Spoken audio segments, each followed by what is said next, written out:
वचन दे प्रकाश मार्गावर. ख्रिस्तामधील प्रियांनो, सलाम. विश्ववाणी परिवाराकडून आम्ही मार्गाकरिता प्रकाश कार्यक्रमात आपले सहर्ष स्वागत करीत आहोत. ख्रिस्त माझा आहे जेथे, तेच माझे मंदिर, नित्य सेवावे ख्रिस्ता ते, हाच माझा संसार. ख्रिस्त माझे, ख्रिस्त माझे, ख्रिस्त माझे सर्वस्व. ख्रिस्त माझे, ख्रिस्त माझे, ख्रिस्त माझे सर्वस्व.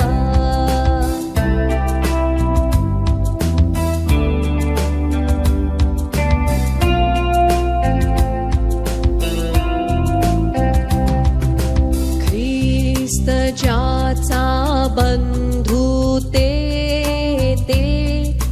आप्त माझे जीवाचे, सेविती जे प्रेमे त्या ते, पाय सेवी मी त्याचे. ख्रिस्त माझे, ख्रिस्त माझे, ख्रिस्त माझे सर्वस्व. ख्रिस्त माझे, ख्रिस्त माझे, ख्रिस्त माझे सर्वस्व.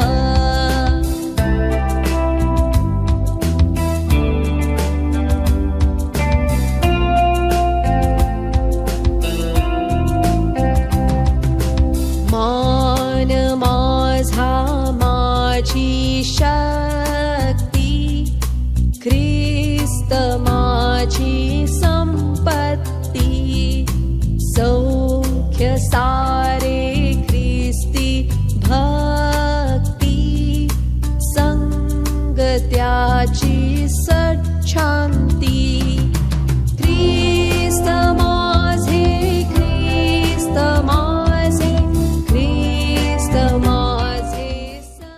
आजच्या मननासाठी देवाचे वचन मत्तेकृत शुभवर्तमान अध्याय 7 15 ते 21 ही वचने. मत्तेकृत शुभवर्तमान अध्याय 7 15 ते 21 ही वचने. खोट्या संदेष्ट्याविषयी जपून राहा. ते मेंढराच्या वेशाने तुमच्याकडे येतात, पण ते अंतरी क्रूर लांडगे आहेत. त्यांच्या फळावरून तुम्ही त्यांना ओळखाल. काटेरी झाडावरून द्राक्षे किंवा रिंगणीच्या झाडावरून अंजीर काढतात काय?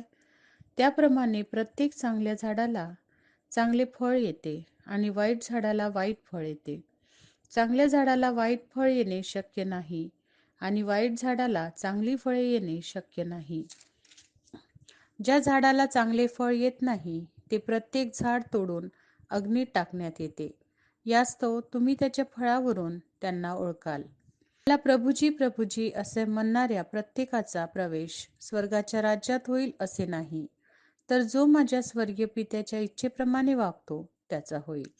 प्रभू परमेश्वर या वचनांद्वारे आपला आजचा दिवस आशीर्वादित करो. ख्रिस्त येशूच्या पवित्र नावात सलाम. आपण या सकाळी मत्तेकृत शुभवर्तमान याचा 7वा अध्याय त्याची 15 ते 21 ही वचनं वाचलेली आहे. या पवित्र वचनांमध्ये येशू ख्रिस्ताने खोट्या संदेष्टांपासून आपल्याला सावध राहण्याचा इशारा दिलेला आहे. आणि खरोखर माझ्या प्रियांनो, खोटे शिक्षक आणि खरे शिक्षक कोण आहे आपण ओळखावं. आणि विशेष करून जे खरे शिष्य आहे त्यांची ओळख देखील कशा प्रकारे त्यांच्या जीवनातून होते हे स्पष्ट या वचनांमध्ये आपल्याला सांगितलेलं आहे. विशेष करून 15व्या वचनामध्ये ना बाह्य रूप विरोध आंतरिक सत्य याविषयी प्रभू येशू ख्रिस्त सांगत आहे. आणि या वचनामध्ये सांगितलेलं आहे की आपण खोट्या संदेष्ट्यांविषयी जपून राहावं, कारण ते मेंढराच्या वेशाने आपल्याकडे येतात, परंतु ते अंतरी क्रूर लांडगे आहेत असं प्रभू येशू ख्रिस्त त्याच्या शिष्यांना सांगत आहे. आपण खोट्या संदेष्ट्यांना कसं ओळखावं, त्यांचं जे बाह्य स्वरूप आहे, त्यांचं जे आंतरिक सत्य आहे ते कसं आहे, हे या पवित्र वचनामध्ये आहे. आणि सैतान हा नेहमीच चुकीचं मार्गदर्शन आपल्याला करतो आणि चुकीचं मार्गदर्शन हे धोकादायक आहे. ते चुकीचं शिक्षण अनेकदा सौम्य, धार्मिक आणि विश्वासू दिसतं, परंतु आध्यात्मिक जीवनात केवळ शब्दांवर किंवा ज्या दिसणाऱ्या गोष्टी आहे, बाह्य गोष्टी आहे, यावर आपण विश्वास ठेवू नये, तर आपण त्यांचं जीवन पाहावं. ते जे काम करत आहेत, ते जी सेवा करत आहे, त्यांचं जे बोलणं आहे, त्या सर्वांवर आपण लक्ष ठेवावं आणि त्या व्यक्तीची किंवा त्या संदेष्ट्याची आपण ओळख करावी की तो खरा आहे किंवा खोटा. हे वचन आपल्याला शिकवत आहे की जो खोटा शिक्षक आहे तो कसा आहे, कारण तो मेंढऱ्याच्या वेशाने आपल्याकडे येतो, परंतु अंतरी तो क्रूर लांडगा आहे. अशांपासून मी आणि तुम्ही सावध असावं. दुसरी महत्त्वाची गोष्ट आपल्याला दिसते ते 16 ते 20 वचनामध्ये की फळांवरून आपण त्या गोष्टी ओळखाव्या, म्हणजे त्या संदेष्ट्यांना ओळखावं की ते कसे आहेत, खोट्या आहे किंवा खरे आहे. कारण आपल्याला वचन सांगतं की त्यांच्या फळावरून तुम्ही त्यांना ओळखाल. काटेरी झाडांवरून द्राक्ष किंवा रिंगणीच्या झाडांवरून अंजीर तोडतात का? प्रश्न केलेला आहे प्रभू येशू ख्रिस्ताने.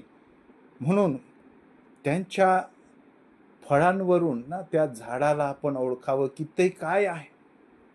आपल्याला द्राक्षीचं झाड माहीत आहे, त्याला आपण ओळखतो. आणि म्हणून या पवित्र वचनामध्ये विशेष करून म्हटलेलं आहे की ज्याप्रमाणे झाडाची जात त्याच्या फळावरून ठरते. द्राक्षाची जात ही त्याचं फळ, कारण त्याला द्राक्ष लागलेलं असतं, त्या द्राक्षावरून हे द्राक्षाचं झाड आहे हे कळतं. त्याचप्रमाणे खरं किंवा खोटं हे आपल्याला त्यांच्या फळावरून, त्यांच्या बोलण्यावरून, त्यांच्या आध्यात्मिक जीवनावरून आपल्याला कळत असतं. आणि म्हणून आपण त्या गोष्टींवर विश्वास ठेवत असताना आपण त्यांची पारख करावी. देवबाप, ही वचनं आपणासाठी आशीर्वादित करू. आपण प्रार्थना करूया. स्वर्गीय पित्या, तुला धन्यवाद देतो, तुझी स्तुती करतो. या कठीण दिवसांमध्ये आम्ही या जगामध्ये जीवन जगत आहोत, परंतु देवबाप्पा आम्ही त्या खोट्या शिक्षणापासून दूर असावं ही तुझी इच्छा आहे. म्हणून खरं आणि खोटं शिक्षण काय आहे हे समजण्याची कृपा तू आमच्यावर कर. येशूच्या नावात मागतो म्हणून तू ऐक. आमेन. ख्रिस्त माझे, ख्रिस्त माझे सर्वस्व.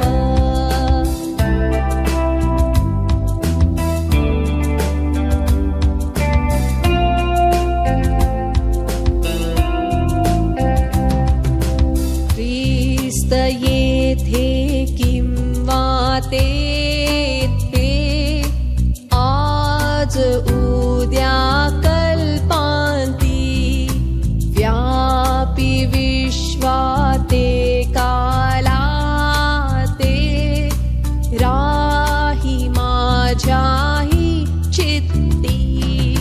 ख्रिस्त माझे, ख्रिस्त माझे, ख्रिस्त माझे सर्वस्व. ख्रिस्त माझे, ख्रिस्त माझे, ख्रिस्त माझे सर्वस्व.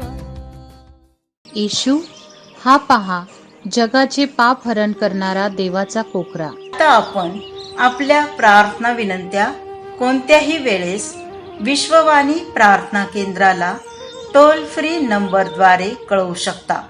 आमचा टोल फ्री नंबर 1-800-2700-333. आम्ही आपणासाठी या नंबरवर प्रार्थना करण्यास उपलब्ध आहोत. धन्यवाद.